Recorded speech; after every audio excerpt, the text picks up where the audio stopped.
بسم اللہ الرحمن الرحیم۔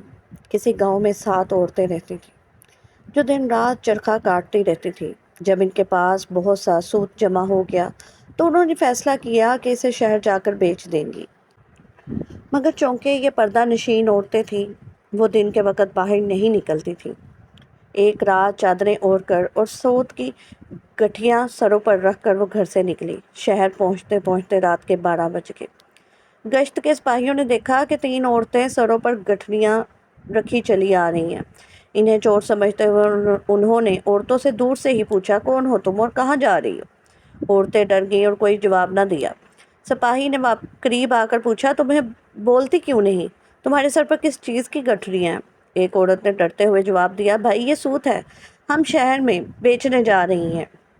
سپاہی نے انہیں ڈانٹتے ہوئے کہا، رات کے 12 بجے کون سا بازار کھلا ہے جو تم سوت بیچنے جا رہی ہو؟ تم ضرور کہیں سے چوری کر کے آئی ہو، چلو میرے ساتھ تھانے چلو۔ عورتیں منتیں کرنے لگیں لیکن سپاہی نے ایک نہ سنی اور انہیں اپنے ساتھ لے گیا۔ تھانے پہنچ کر سپاہی نے داروغہ سے ان کی شکایت کی۔ داروغہ جی سو رہے تھے، انہوں نے نیند میں حکم دیا کہ انہیں حوالات میں بند کر دیا جائے۔ 7 عورتوں کو ایک کمرے میں بند کر دیا گیا جن میں صرف ایک کھڑکی تھی جو برآمدے میں کھلتی تھی۔ کھڑکی کے سامنے داروغہ جی کا پلنگ تھا جہاں وہ سو رہے تھے۔ عورتیں پہلے اپنی قسمت پر روتی رہیں، پھر جب دل ہلکا ہو گیا تو باتیں کرنے لگی۔ ایک عورت نے کہا، رات کیسے گزرے گی، کوئی قصہ یا کہانی سناؤ۔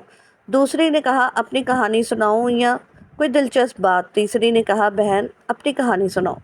پہلی عورت نے اپنی کہانی اس طرح سنائی، میری شادی ایک چپراسی سے ہوئی تھی، گھر میں کوئی نہ ساس تھا نہ نند، ہم دونوں سکون سے رہ رہے تھے۔ شوہر کے پاس جتنا روپیہ تھا اس کا انہوں نے مجھے سونا بنوا دیا اور کہا کہ زیور احتیاط سے رکھو، نوکری کا کوئی بھروسہ نہیں، اگر نوکری چلی گئی تو زیور بیچ کر دکان بنا لوں گا۔ میں نے ان کی بات مانی اور سارا زیور صندوق میں رکھ دیا۔ میں نے ایک بکری خریدی اور اس کا نام بدو رکھ دیا۔ میں بدوت کے ساتھ وقت گزارتے ہوئے سکون محسوس کرتی تھی۔ ایک دن شوہر کو دیر ہو گئی اور مجھے بہت بھوک لگ رہی تھی۔ میں نے بدو سے کہا، کیا تم کھانا لے جاؤ گی؟ اس نے گردن ہلا کر ہاں کہہ دیا۔ میں نے خوشی خوشی سے تیار کیا، اس کے بالوں میں تیل لگایا، زیور پہنایا اور کھانا اس کی گردن میں لٹکا دیا۔ شوہر جب گھر آیا تو بدوت کو دیکھ کر حیران ہوا اور میں نے کہا، میں نے اس جانور کو انسان بنا کر بھیجا ہے تاکہ تمہاری شان میں اضافہ ہو۔ شوہر نے یہ سن کر گھر کی گلیوں میں بدوت کو تلاش کیا لیکن وہ کہیں نہ ملی۔ آخر کار شوہر نے مجھے گھر سے نکال دیا۔ دوسری عورت نے کہا، میرا شوہر تجارت کرتے تھے اور بہت امیر تھے، میری شادی کے بعد شوہر باہر چلے گئے اور میری ماں کو بلوا لیا۔ شوہر نے سارے سال کا سودا سلف گھر میں رکھوا دیا اور عید، شبرات، محرم اور بقرہ عید کے پیسے بھی دے دیے۔ میں نے اپنے پیسوں کو گلی میں کھڑے لوگوں میں تقسیم کر دیا۔ کچھ دنوں میں سارا سامان ختم ہو گیا اور ہم فاقوں تک پہنچ گئے۔ شوہر واپس آ کر غصے سے مجھے گھر سے نکال دیا۔ تیسری عورت نے کہا، میرے شوہر نوکر تھے اور ہم آرام دہ زندگی گزار رہے تھے۔ میری شادی کے بعد شوہر نے ہریرا کو بہت پسند کیا۔ ایک دن میں نے زیادہ ہریرا بنانے کی ترکیب سوچی، ساری رات سود کی چادریں بیچ کر گھر کو رہن کر دیا، سامان خریدا اور ہریرا خرید لیا۔ شوہر گھر آ کر غصے میں آ گیا اور اتنا ہریرا کیسے تیار کیا؟ شوہر نے مجھے گھر سے نکال دیا۔ چوتھی عورت نے کہا، میرا شوہر سوداگر تھا اور گھر میں سامان کی کمی نہیں تھی۔ ایک دن شوہر گھر گئے تو میں نے گھر کی صفائی کی لیپ چونی کی بوریاں باہر نکالی اور پورے گھر میں سفیدی کر دی۔ شوہر نے گھر کی صفائی دیکھ کر حیران ہو کر کہا، گھر کی صفائی کی وجہ سے سامان چوری ہو گیا ہے۔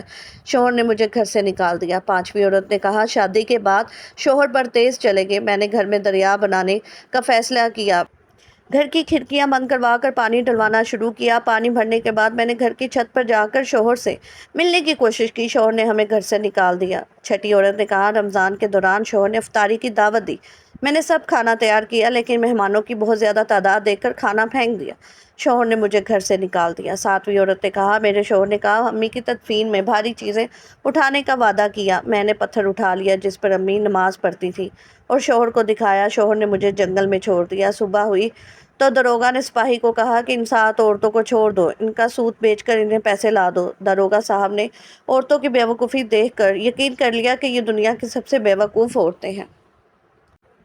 ویڈیو پسند آئی تو لائک اور شیئر ضرور کریں